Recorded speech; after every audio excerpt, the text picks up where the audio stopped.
people were looking for what you might call the vestiges or the residual of the creation of the element that one knows of at high temperature.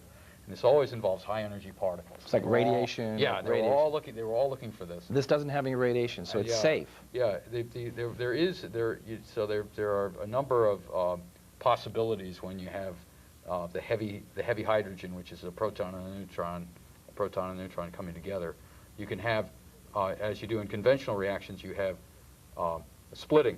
You have a proton and a neutron getting split, and the neutron, and proton coming together. That's hydrogen 3, or tritium.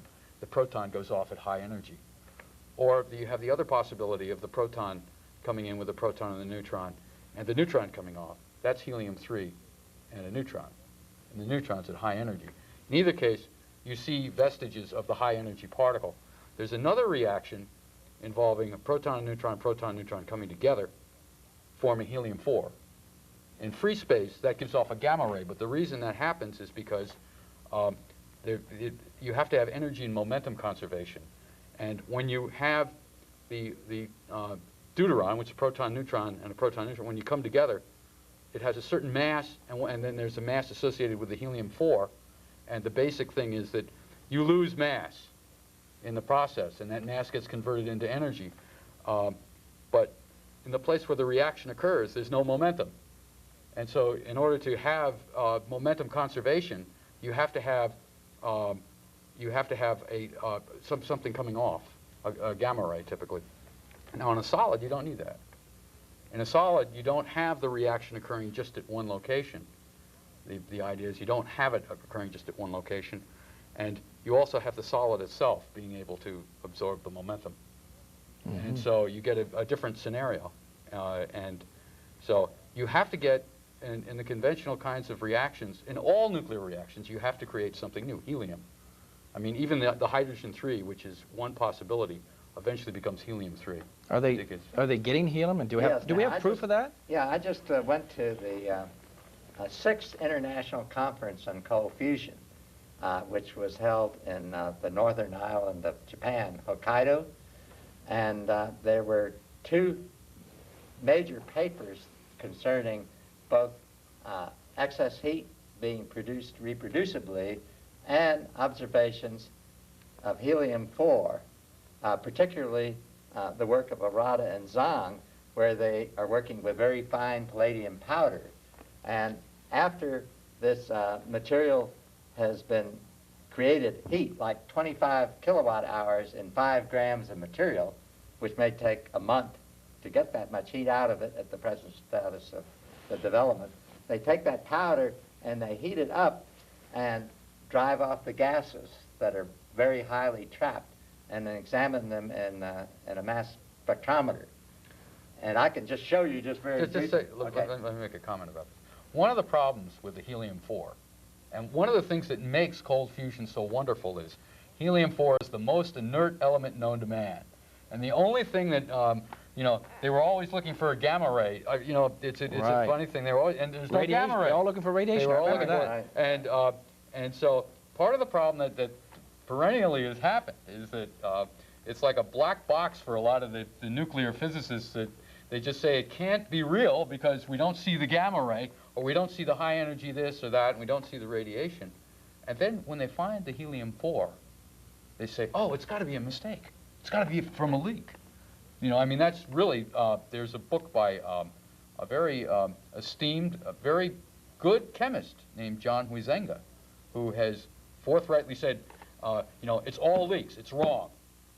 But, that's just the view of the high energy community. It's not required by solid state physics. It's not required if you actually had such a solid state reaction occurring. Now the point is that of what Talbot was going to bring up, a very important point, is that even the argument that it's a leak, it's got to be wrong, by the 2 experiments that he is going to talk about, that argument just doesn't hold water. Because what happens is, for example, in this Arata-Zhang thing, he's saying they found the helium trapped in their apparatus. They had to heat it up to get it out. Now, the thing that makes this incredible is, first of all, there were huge amounts of helium. Oh. And the second thing is, the helium doesn't go the other way. It never goes the other way. It violates the second law of thermodynamics. So you have to, now it's not a question of leaks. It's like, it's a miracle. Where did it come from? If it didn't come from a nuclear reaction, that's it. So it's really a very exciting result, extraordinary result.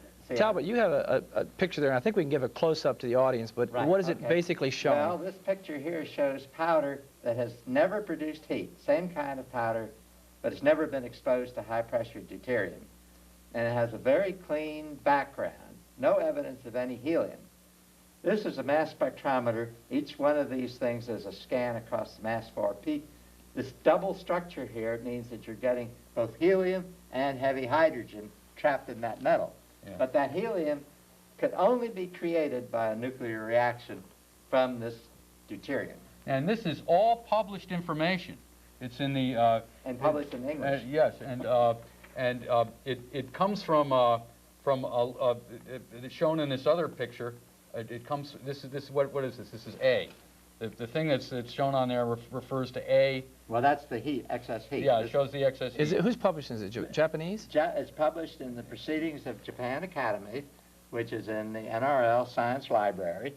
And, for example, it's in lots of libraries. It's in English, and this helium work was published last December, though it took about 4 months for the copy of the journal to get into the library. Now, it doesn't seem to have been widely registering in the scientific community's mind in this country that this data exists. But it will, that's right. And the other thing, another group at this meeting from the University of Rome, where Enrico Fermi was, they have also very good helium data and good measurements of excess heat that lasted 1,000 hours. It's a fantastic series of measurements. They had 382 individual samplings of helium, and they've been able to track it so that in this experiment in this other experiment it was they haven't kept track of all of the helium. They just found a huge amount. In this one at the University of Rome, they've kept track of all the helium, and they know that the amount of helium they find explains the amount of heat that they've measured, and as the heat goes up, the amount of helium they get goes up. As the heat goes down, the amount of helium goes down, and it goes as a function of time.